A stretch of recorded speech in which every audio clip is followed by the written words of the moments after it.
نیچے کا جو جملہ ہے اس پر توجہ دیجئے کہ جب تم دیکھو کہ خلافت ارض شام میں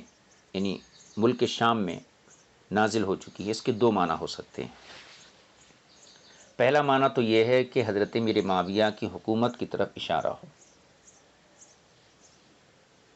کہ خلفائے راشدین کے بعد عمومی طور پر حضرت میر معاویہ نے اپنی ملوکیت کا اعلان کر دیا تھا، اور انہوں نے جو دارالخلافت بنایا تھا وہ ملک شام کو بنایا تھا۔ تو ایک معنی تو یہ ہے کہ اگرچہ مسلمانوں کے پاس حکومت ہوگی، لیکن اس زمانے میں زلزلے اور فتنے اور بڑے بڑے حوادث ہوں گے۔ تو جس وقت ملک شام میں حکومت تھی حضرت میر معاویہ کی، تو اس وقت مسلمانوں کے پاس ظاہری طور پر مال و دولت کافی تھا، لیکن آپ کے انتقال کے بعد فتنوں نے سر اٹھایا، اور اس کے نتیجے میں جو ہے کہنا چاہیے واقعہ کربلا، واقعہ حرہ، یہ تمام واقعات حضرت میر معاویہ کے بعد پیش آئے۔ اور خود جب آپ امیر شام تھے تو اس زمانے میں بھی جو ہے جنگ صفین ہوئی، یہ بھی بہت بڑا حادثہ تھا۔ تو ایک معنی تو یہ ہے کہ اس کو آپ خلافت سے مراد یہاں حضرت امیر معاویہ رضی اللہ تعالی عنہ کا دور اقتدار یا دور ملوکیت مراد لیجئے، لیکن یہ معنی اس قول پر صحیح ہوگا جبکہ حضرت میر معاویہ کے دور سلطنت کو یا دور ملوکیت کو خلافت راشدہ میں شمار کیا جائے، کیونکہ حضور نے یہاں خلافت کا لفظ استعمال کیا ہے۔ اس قول پر تو یہ بات ٹھیک ہو جائے گی، لیکن کچھ چیزیں ایسی ہیں جس سے یہ پتہ چلتا ہے کہ اس سے مراد حضرت امام مہدی رضی اللہ تعالی عنہ کی خلافت مراد ہے، کیونکہ قرب قیامت کی جو نشانیاں ہیں، بڑی نشانیاں ہیں، ان میں سے ایک نشانی حضرت امام مہدی رضی اللہ تعالی عنہ کا ظہور ہے۔ اور حضور کا جو آخری جملہ ہے اقرب من الناس من یدی ہذہ من رأسک، کہ میرا ہاتھ تمہارے سر سے اتنا قریب نہیں ہے جتنی قریب اس وقت لوگوں سے قیامت ہوگی، اور بڑے بڑے امور، بڑے بڑے حوادثات، زلزلے، مصیبتیں نازل ہوں گی۔ تو ان جملوں سے تو یہ پتہ چلتا ہے کہ یہ حضرت امام مہدی رضی اللہ تعالی عنہ کی خلافت کی طرف اشارہ ہے۔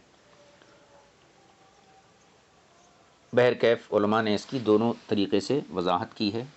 اب زیادہ بہتر یہ ہے کہ اس سے حضرت امام مہدی رضی اللہ تعالیٰ عنہ کا زمانہ لیا جائے، کیونکہ ان کی جو خلافت ہے وہ متفق علیہ ہے۔ البتہ حضرت میر معاویہ کی جو خلافت ہے اس سلسلے میں جو ان کی خلافت کو خلافت راشدہ میں شمار کرتے ہیں، تو ان کی دلیل یہ ہے کہ امام حسن رضی اللہ تعالیٰ عنہ نے اپنے طور پر خلافت ان کی سپرد کر دی، اس قول کی بنیاد پر وہ خلافت راشدہ میں شمار ہوتا ہے۔ لیکن حضور اکرم صلی اللہ علیہ وسلم کی ایک حدیث پاک ہے والخلافت من بعدی 30 سنہ، خلافت جو تسلسل کے ساتھ میرے بعد ہوگی وہ 30 سال ہے، اور وہ 30 سال امام حسن کی شہادت پر ختم ہو جاتے ہیں۔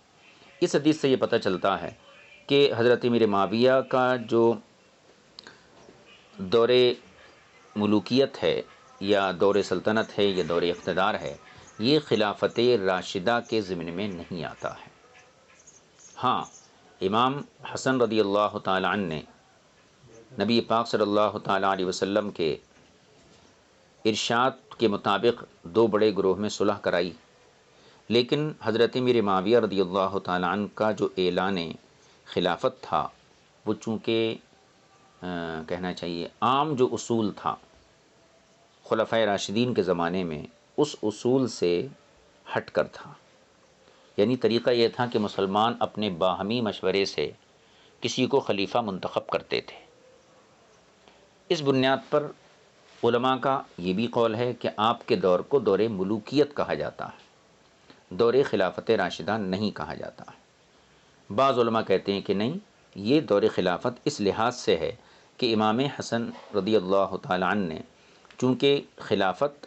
ان کے سپرد کر دی، تو گویا کہ یہ وہی خلافت تھی جو اس کے امام حسن مستحق تھے۔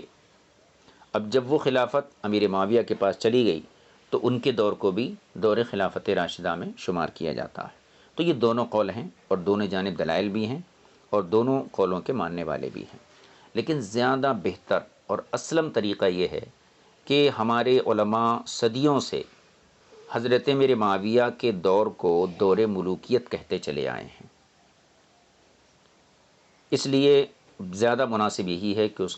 کو دور ملوکیت ہی کہا جائے، کیونکہ حضور اکرم صلی اللہ علیہ وسلم کی حدیث کو دیکھیں تو والخلافۃ من بعدی 30 سنہ، یہ نص ہے اس بات میں